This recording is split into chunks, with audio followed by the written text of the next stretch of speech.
तो hello friends, welcome back to our YouTube channel ITI step forward. तो friend, जो हम आईटीआई फर्स्ट ईयर के लिए एम्प्लॉयबिलिटी स्किल के एमसीक्यू क्वेश्चन आंसर को डिस्कस कर रहे थे, तो उसके कहाँ तक डिस्कस कर लिया था? उसके सेट 2 तक डिस्कस कर लिया था, जिसमें हम हर वीडियो में 25 एमसीक्यू क्वेश्चन आंसर को डिस्कस कर रहे हैं।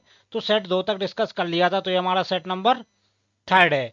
तो जो भी ऐसे कैंडिडेट्स हैं जो आईटीआई फर्स्ट ईयर के स्टूडेंट हैं, तो उनके लिए क्लास बहुत ही ज़्यादा हेल्पफुल होने वाली है। तो आप सभी से रिक्वेस्ट है, वीडियो को लाइक करके चैनल को सब्सक्राइब पक्का से कर लें। तो आइए शुरू करते हैं बिना किसी देरी के। क्वेश्चन नंबर 1 क्या बोल रहा है?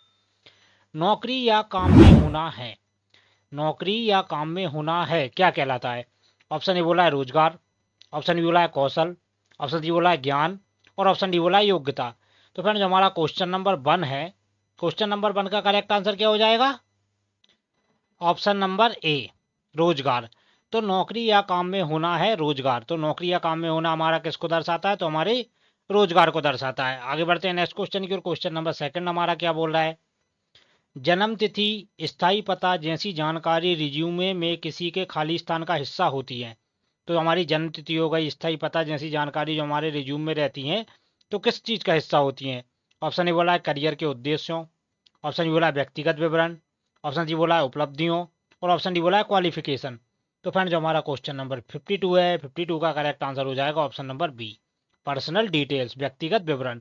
तो जन्म तिथि, स्थायी पता जैसी जानकारी रिज्यूमे में किसी के किसका हिस्सा होती हैं? तो पर्सनल डिटेल, व्यक्तिगत विवरण का हिस्सा होती हैं। आगे बढ़ते हैं नेक्स्ट क्वेश्चन की ओर। क्वेश्चन नंबर 53 क्या बोल रहा है? एक विकास मानसिकता वाला व्यक्ति हमेशा खाली स्थान तैयार रहता है।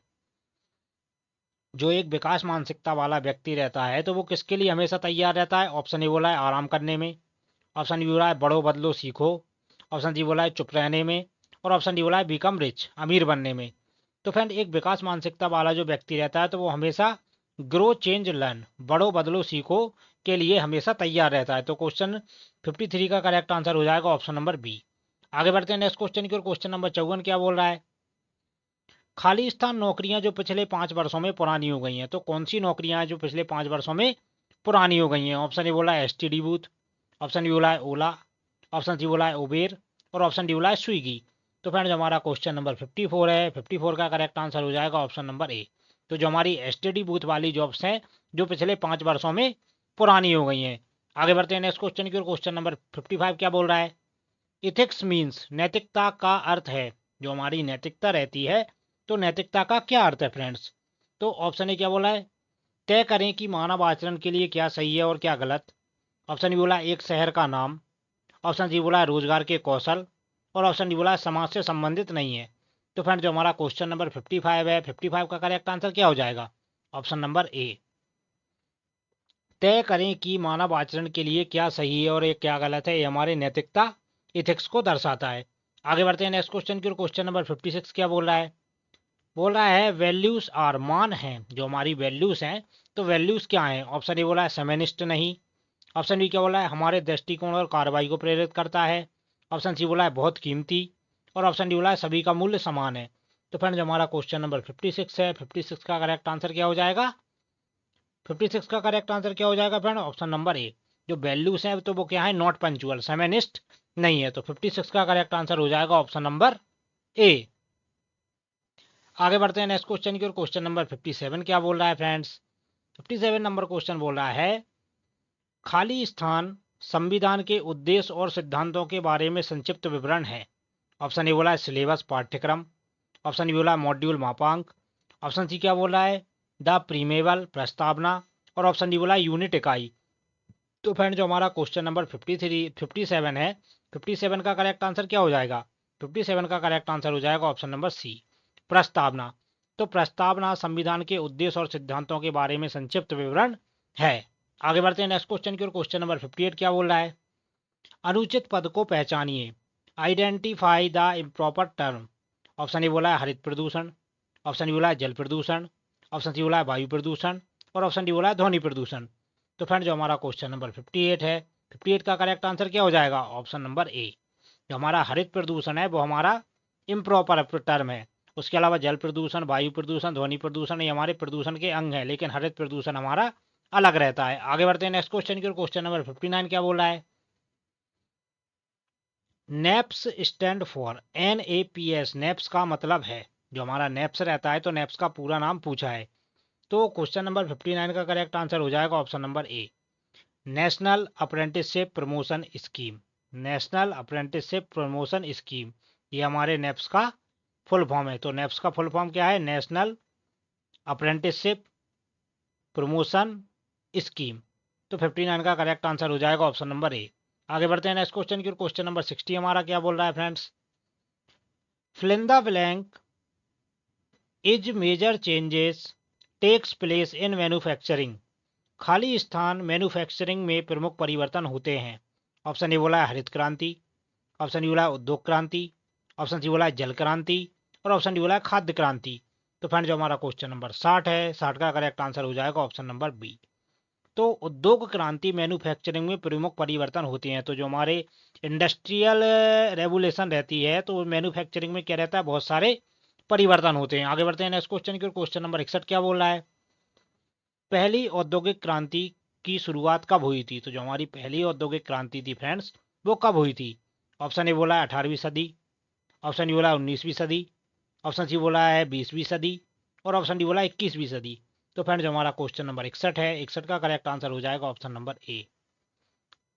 तो पहली औद्योगिक क्रांति की जो शुरुआत हुई थी तो वो हुई थी हमारी 18वीं सदी में। तो क्वेश्चन 61 का करेक्ट आंसर हो जाएगा ऑप्शन नंबर ए। आगे बढ़ते हैं नेक्स्ट क्वेश्चन की ओर। क्वेश्चन नंबर 62 क्या बोल रहा है? Hard skill fill in the blank, कठिन कौशल खाली स्थान है। ऑप्शन ए बोला है त्वरित शिक्षार्थी, क्विक लर्नर, ऑप्शन डी बोला है टाइम मैनेजमेंट, समय प्रबंधन, ऑप्शन सी क्या बोला है 60 WPM टाइपिंग स्पीड, और ऑप्शन डी बोला है स्पोकन इंग्लिश, मौखिक अंग्रेजी। तो फ्रेंड जो हमारा क्वेश्चन नंबर 62 है, 62 का करेक्ट आंसर हो जाएगा option number C, 60 WPM typing speed. तो जो 60 WPM टाइपिंग स्पीड रहती है, ये हमारे कौन से कौशल के अंतर्गत आती है? ये हमारे हार्ड कौशल के अंतर्गत आती है। आगे बढ़ते हैं नेक्स्ट क्वेश्चन की ओर। क्वेश्चन नंबर 63 क्या बोल रहा है? To grow yourself you must. अपने आप को विकसित करने के लिए आपको क्या चाहिए? तो अपने आप को या स्वयं को विकसित करने के लिए हमें क्या चाहिए? ऑप्शन ए बोला है अपने कार्यालय को जाने, ऑप्शन बी बोला है खुद को जाने, ऑप्शन सी बोला है अपने संस्थान को जाने, और ऑप्शन डी बोला है अपने देश को जानो। तो फ्रेंड जो हमारा क्वेश्चन नंबर 63 है, 63 का करेक्ट आंसर हो जाएगा option number B, know yourself, खुद को जाने। तो अपने आप को विकसित करने के लिए हमें क्या करना पड़ेगा? खुद को जानना बहुत जरूरी है। मतलब खुद की क्षमताओं, खुद की कैपेबिलिटी के बारे में जानना ही अपने आप को विकसित करने का अच्छा साधन है। आगे बढ़ते हैं नेक्स्ट क्वेश्चन की ओर। क्वेश्चन नंबर 64 क्या बोल रहा है हमारा? इसको ध्यान से देखिएगा। Time management fill in the blank, समय प्रबंधन खाली स्थान है। ऑप्शन ए क्या बोला है? अपने कार्य समय पर पूरा करें, ऑप्शन डी बोला है प्रबंधन समय, ऑप्शन सी बोला है हार्ड स्किल, और ऑप्शन डी बोला है प्रॉब्लम सॉल्विंग। तो फ्रेंड जो हमारा क्वेश्चन नंबर 64 है, 64 का करेक्ट आंसर हो जाएगा ऑप्शन नंबर ए, अपना कार्य समय पर पूरा करें टाइम मैनेजमेंट को दर्शाता है। आगे बढ़ते हैं नेक्स्ट क्वेश्चन की ओर। क्वेश्चन नंबर 65 क्या बोल रहा है? बोल रहा है आ रिज्यूम शुड बी, एक रिज्यूम खाली स्थान होना चाहिए। तो जो हमारा रिज्यूम वगैरह रहता है, तो रिज्यूम हमारा कैसा होना चाहिए? ऑप्शन ए बोला है छोटा और सटीक, ऑप्शन बी बोला है फैंसी और रंगीन, ऑप्शन सी बोला है लंबी और विस्तृत जानकारी होना, ऑप्शन डी बोला है समरूप और संक्षिप्त नाम होना। तो फ्रेंड्स जो हमारा क्वेश्चन नंबर कितना है? 65 है, 65 का करेक्ट आंसर हो जाएगा option number A, short and precise, छोटा और सटीक। तो जो हमारा रिज्यूम होना चाहिए फ्रेंड्स, तो रिज्यूम हमारा शॉर्ट और मतलब छोटा और सटीक होना चाहिए। आगे बढ़ते हैं नेक्स्ट क्वेश्चन की ओर। क्वेश्चन नंबर 66 क्या बोला है? किसी कार्य में किए जाने वाले कर्तव्यों और जिम्मेदारियों का लिखित विवरण खाली स्थान कहा जाता है। तो किसी कार्य में किए जाने वाले कर्तव्यों और जिम्मेदारियों का जो लिखित विवरण रहता है, तो उसे हम क्या बोलते हैं? ऑप्शन ए बोला है CV, ऑप्शन डी बोला है जॉब डिस्क्रिप्शन, ऑप्शन सी बोला है रिज्यूम, और ऑप्शन डी बोला है जॉब एप्लीकेशन। तो फ्रेंड जो हमारा क्वेश्चन नंबर 66 है, 66 का करेक्ट आंसर हो जाएगा ऑप्शन नंबर बी, उसे बोलेंगे हम जॉब डिस्क्रिप्शन। आगे बढ़ते हैं नेक्स्ट क्वेश्चन की ओर। क्वेश्चन नंबर 67 क्या बोल रहा है? साक्षात्कार कॉल प्राप्त करने के बाद अगला कदम क्या है? मतलब इंटरव्यू का कॉल आने के बाद तो हमारा जो नेक्स्ट स्टेप है वो क्या रहेगा, या अगला कदम क्या रहेगा? ऑप्शन ए बोला है आवेदन पत्र भेजें, ऑप्शन बी बोला है रिज्यूम तैयार करें, ऑप्शन सी बोला है साक्षात्कार में जाएं, और ऑप्शन डी बोला है रिज्यूम भेजें। तो फ्रेंड जो हमारा क्वेश्चन नंबर 67 है, इसका करेक्ट आंसर हो जाएगा ऑप्शन नंबर 3, साक्षात्कार में जाएं। अपियर एट इंटरव्यू, मतलब इंटरव्यू का कॉल प्राप्त करने के बाद अगला कदम क्या रहता है? हमें इंटरव्यू में जाना चाहिए। आगे बढ़ते हैं नेक्स्ट क्वेश्चन की ओर। क्वेश्चन नंबर 68 क्या बोल रहा है? दिए गए वाक्य के अनुसार उपयुक्त WH शब्द चुने। Fill in the blank animal do you like. तो ऑप्शन ए बोला है बिच, ऑप्शन डी बोला है वाई, ऑप्शन सी बोला है वेयर और ऑप्शन डी बोला है वैन। तो फ्रेंड जो हमारा क्वेश्चन नंबर 68 है इसका करेक्ट आंसर हो जाएगा option number A, which animal do you like. तुम किस जानवर को पसंद करते हो या आप किस जानवर को पसंद करते हो। तो यहाँ पर हमारा विच ही क्यों आया, क्योंकि विच हमारा किसी व्यक्ति को मतलब आचरण को दर्शाता है। जैसे which animal do you like, तुम किस जानवर को पसंद करते हो। और वाई हमारा किसके लिए यूज होता है, हमें कोई कारण देना होता है। जैसे हम कोई भी कारण दे रहे हैं कि वाई आर यू लेट, मतलब तुम लेट क्यों हुए, तो ये उसके लिए आता है। वेयर कहाँ आता है, हमारा किसी प्लेस के लिए आता है, जैसे कोई भी स्थान है। तो जैसे हम बोलते हैं वेयर डू यू लिव, आप कहाँ रहते हैं। वेयर आर यू गोइंग, तुम कहाँ जा रहे हो, तो ये हमारे प्लेस या स्थान को दर्शाता है। उसी प्रकार वैन, ये हमारा किसको दर्शाता है, वैन मतलब होता है कब, कब कहाँ कैसे, तो ये हमारे कब को दर्शाता है। तुम मतलब तुमने ये काम कब किया। When do you your work, तो ऐसे मतलब अलग अलग जगह इनका यूज किया जाता है। आगे बढ़ते हैं नेक्स्ट क्वेश्चन की ओर। क्वेश्चन नंबर 69 क्या बोला है, दिए गए वाक्य में शब्द रोहन के बाद सही विराम चुने। Rohan, David and Ram are playing hide and seek. तो इसका करेक्ट आंसर क्या हो जाएगा 69 का, 69 का हमारा करेक्ट आंसर हो जाएगा option number A, comma. Rohan, David and Ram are playing hide and seek. तो यहाँ पर क्या आएगा हमारा, Rohan, David and Ram are playing hide and seek. तो यहाँ पर आएगा हमारा कोमा अल्पविराम। आगे बढ़ते हैं नेक्स्ट क्वेश्चन की ओर। क्वेश्चन नंबर 70 क्या बोला है, दिए गए प्रश्न के लिए सही उत्तर चुनिए।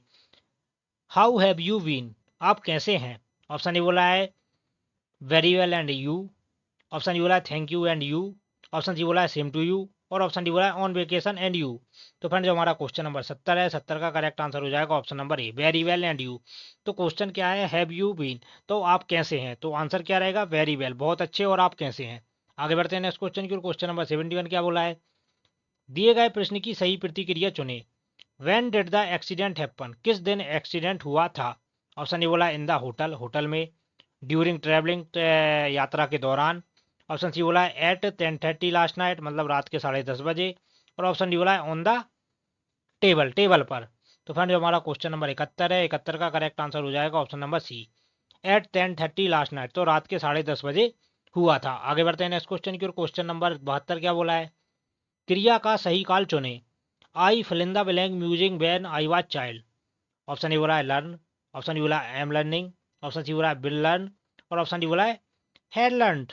तो फ्रेंड जो हमारा क्वेश्चन नंबर 72 है, 72 का करेक्ट आंसर हो जाएगा option number D, had learn. तो I had learn music when I was child, तो मतलब मैं म्यूजिक सीखता था जब मैं बच्चा था। आगे बढ़ते हैं नेक्स्ट क्वेश्चन की ओर। क्वेश्चन नंबर 73 क्या बोला है, करिकुलम विटाई को खालिस्तान के रूप में भी जाना जाता है। तो जो हमारा करिकुलम विटाई रहता है तो इसको किसके रूप में जाना जाता है फ्रेंड्स, तो इसको रिज्यूम के रूप में जाना जाता है। तो 73 का करेक्ट आंसर हो जाएगा ऑप्शन नंबर बी। आगे बढ़ते हैं नेक्स्ट क्वेश्चन की ओर। क्वेश्चन नंबर 74 क्या बोला है, तुलनात्मक विशेषण के साथ रिक्त स्थान भरें। Your pencil is fill in the blank than mine. Option A बोला है शार्प, ऑप्शन डी बोला है शार्पर, ऑप्शन सी बोला है ब्लंट और ऑप्शन डी बोला है थिक। तो फ्रेंड जो हमारा क्वेश्चन नंबर 74 है, 74 का करेक्ट आंसर हो जाएगा B, sharper. Your pencil is sharper than mine, तो तुम्हारी पेंसिल ज्यादा शार्प है मेरी पेंसिल से। आगे बढ़ते हैं नेक्स्ट क्वेश्चन की ओर। क्वेश्चन नंबर 75 क्या बोला है, क्रिया के सही भविष्य काल के साथ रिक्त स्थान भरें। We fill in the blank to the zoo after breakfast. Option D बोला है बेंट, ऑप्शन डी बोला है आर गोइंग, ऑप्शन डी बोला है हेड गॉन, ऑप्शन डी बोला है बिल गो। तो फ्रेंड जो हमारा क्वेश्चन नंबर 75 है, इसका करेक्ट आंसर हो जाएगा option number D, we will go to the zoo after breakfast. तो हम ब्रेकफास्ट के बाद कहाँ जाएंगे, चिड़ियाघर देखने जाएंगे। जू मतलब क्या होता है, चिड़ियाघर। तो हम ब्रेकफास्ट करने के बाद चिड़ियाघर देखने जाएंगे। तो फ्रेंड्स ये थे हमारी वीडियो के 25 क्वेश्चन, जो आपके एग्जाम के लिए बहुत ही ज़्यादा मोस्ट इंपॉर्टेंट क्वेश्चन है। तो आपको सभी से रिक्वेस्ट है, वीडियो को लाइक करके चैनल को सब्सक्राइब पक्का से कर लें। तो मिलते हैं फ्रेंड्स हम इसके सेट नंबर 4 में, तब तक के लिए जय हिंद।